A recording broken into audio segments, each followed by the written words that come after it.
વિદ્યાર્થી મિત્રો, આજે આપણે ધોરણ 12 માં યુનિટ નંબર 5 આન્ટ્સ એટલે કે કીડીઓ રીડ 1 વાંચન ખંડ 1 નો અભ્યાસ કરશું અને પાર્ટ 1 નો અભ્યાસ કરશું. જોઈએ, આન્ટ્સ એટલે કીડીઓ રીડ 1 વાંચન ખંડ 1. ચલો शुरू करिए. The following behavior was noticed by a scientist who was making a study of ants. એટલે કે કીડીઓનો અભ્યાસ કરતા એક વૈજ્ઞાનિકને તેમનું નીચે મુજબનું વર્તન ધ્યાનમાં આવ્યું. A number of ants were down in a pit. pit એટલે ખાડો અથવા કૂવો, પણ અહીંયા ખાડા એવો અર્થ આપણે કરીએ કે ઘણી બધી કીડીઓ એક ખાડામાં નીચે હતી. Where they had killed some flies and other insects for food. જ્યાં તેઓ ઘણી બધી માખીઓ અને બીજા જીવજંતુઓને ખોરાક માટે મારી નાખેલ હતા. The ants began fetching the small bites of these insects up to their ant hill. આ જંતુઓના નાના નાના કણને તેમના દર સુધી ખેંચીને લાવવા માંડ્યું. આ જે જંતુઓ હતા એના નાના નાના કણને એ લોકોએ એમના દર સુધી, આન્ટ હિલ એટલે દર સુધી ખેંચી લાવવા માંડ્યું. This was arduous. This was arduous work for them. Arduous, that means difficult, મુશ્કેલ. આ કામ તેમના માટે મુશ્કેલ હતું.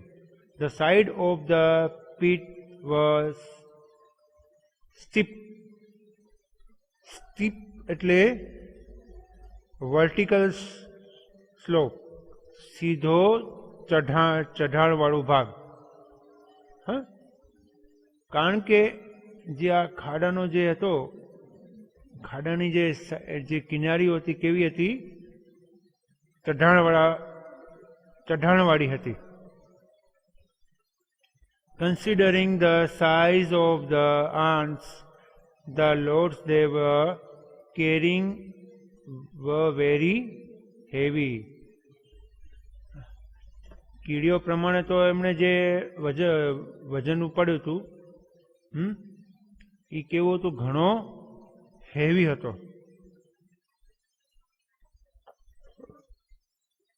It was as if a group of men were carrying a weight of 200 pounds each.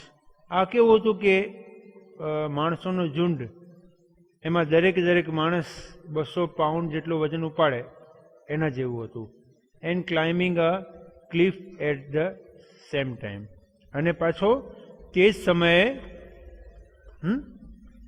સમયે ઊંચાણવાળા ભાગ એટલે કે ભેખડને આ વજન ઉપાડીને ઉપર લઈ જવું તેવું હતું. The ants immediately organized the work. કીડીઓએ તરત જ આ કામની વહેંચણી કરી દીધી. ઇન ધેર વે, એમની રીતે. while some were carrying up the bites of insects.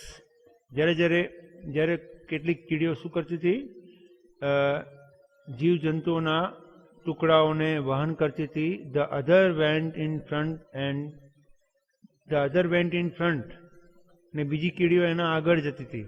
And cleared અવે એની સેન્ડ ઓર સ્મોલ સ્ટોન, અને એમના રસ્તાને સાફ કરતી હતી.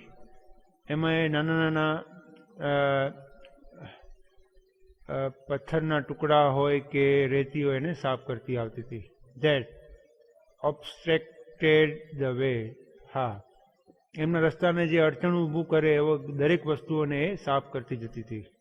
At some points where it was difficult to get a foothold. These other ants would position themselves in such a way.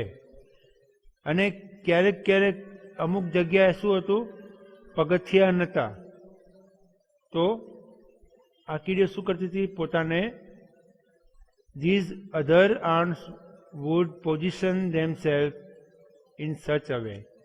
અને બીજી આગળની કીડીઓ શું કરતી હતી, એને પોતાના શરીરને પગથિયા બનાવી દેતી હતી બીજી કીડીઓને ચડવા માટે. That the ants carrying the load could easily climb over them. જેથી કરીને બીજી જે વજન વહન કરતી હતી એ કીડીઓ જે તે લોડને એમના ઉપરથી આરામથી ચઢાવી શકે. Near the top of the pit. અને ખાડાના ઉપરના ભાગમાં, however there was a small part of the way which was completely smooth and steep. અને આ તો બધું પાર એ લોકો કરી દીધું, પણ જ્યારે ખાડાનો ઉપરનો ભાગ હતો એવો કેવો હતો, પૂરેપૂરો સ્મૂથ હતો અને ચઢાણવાળો ભાગ હતો.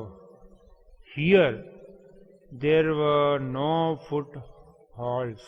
અહીંયા કોઈ પગથિયા જેવું કે ચડી શકે તેવું કાંઈ હતું નહીં. The ants came up to these points and their progress is stopped. કીડીઓ ત્યાં સુધી પહોંચે છે અને ત્યાં એની જે છે પ્રગતિ થોભી જાય છે. It seemed that after all they had been defeated. અહીંયા તે આપણને એમ લાગે કે હારી જાય એમ છે. Of the many ants which tried to climb this part.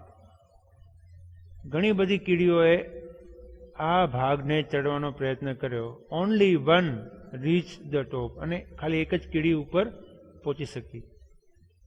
This one was immediately met by a number of ants from the ant hill. આ એક કીડી શું કરે છે, તરત જ એના દરમાં જઈ અને બીજી ઘણી બધી સંખ્યાબંધ કીડીઓને મળે છે. To whom it convey a message. એમને આ સંદેશો પહોંચાડવા માટે. And now, અને હવે, amazing things happen.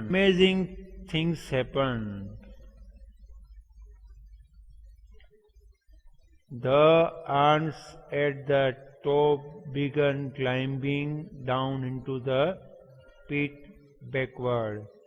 સંખ્યાબંધ કીડીઓ ઉપરથી ખાડામાં નીચે ઉતરવા માંડી. Each holding the tail end of others ant in front. દરેકે દરેક આગળની કીડીની પૂંછડીને પકડીને એક એક કરીને નીચે ખાડામાં ઉતરવા માંડી. In this way, આ રીતે an ant chain was soon formed which slowly dropped down.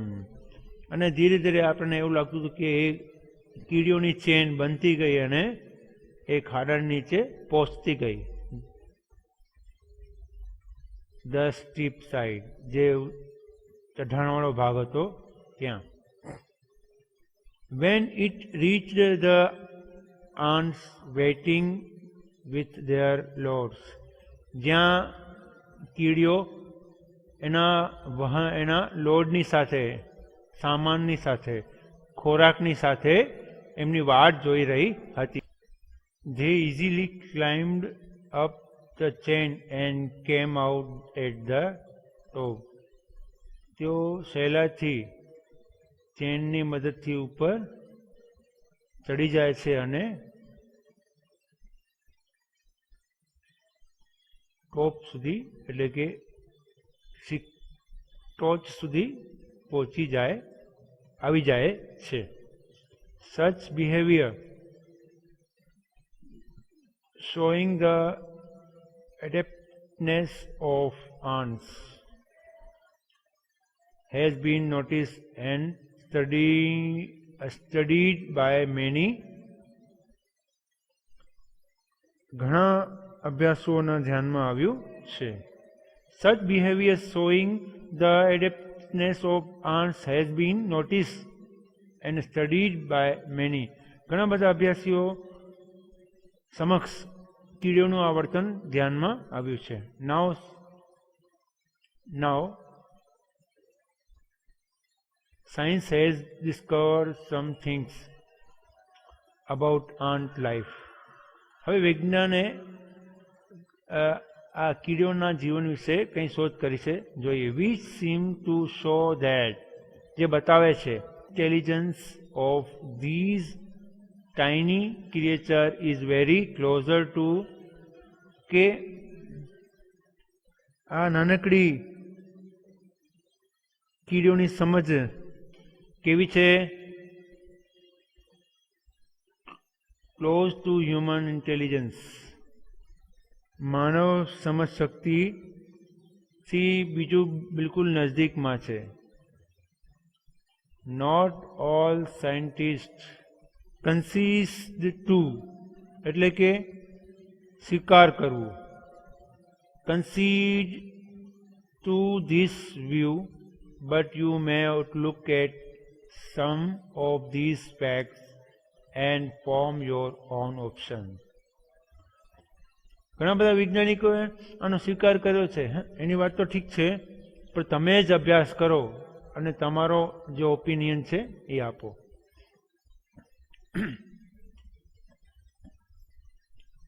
These are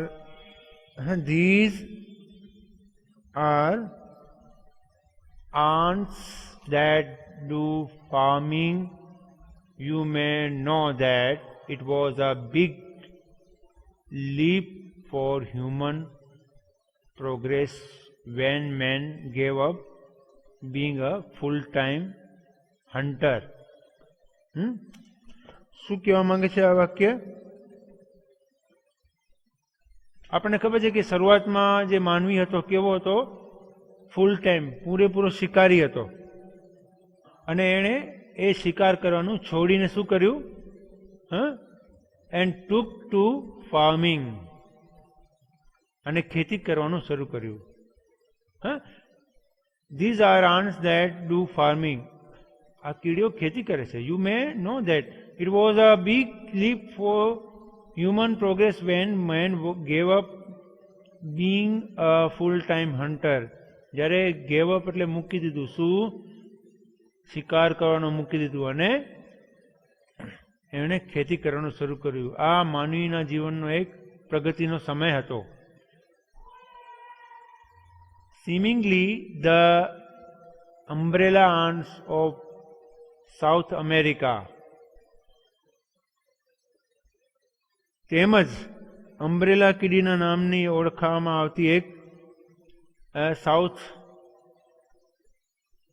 અમેરિકાની એક કીડીની વાત કરીએ તો ત્યાં મળી આવે છે આ કીડી દક્ષિણ અમેરિકામાં. એનું નામ છે અમ્બ્રેલા કીડી. have taken the same step in their small way.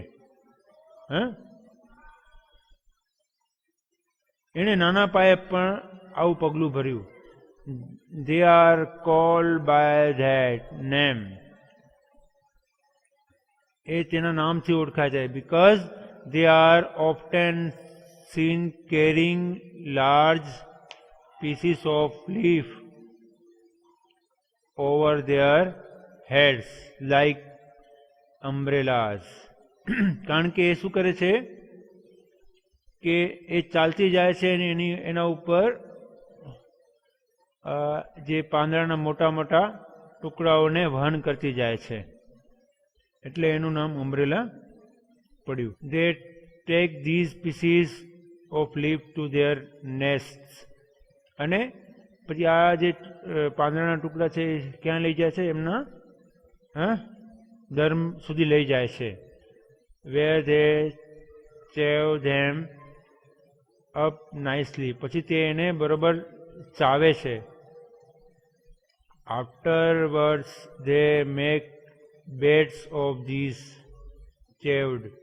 પછી આ ચાવેલો જે ભાગ હોય છે માવો, એનાથી એ શું કરે છે?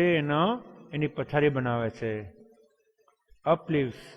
on these beds grows a kind of fungus. અને પછી આ જે છે પથારી શેમાં બદલાઈ જાય છે? ફંગસ એટલે કે ફૂગમાં બદલાઈ જાય છે. એટલે એનાથી ફૂગ પેદા થાય છે. which is the food of ants. જે આ કીડીઓનો ખોરાક છે. આગળનું જે છે લેસન આપણે પાર્ટ 2 માં જોશું.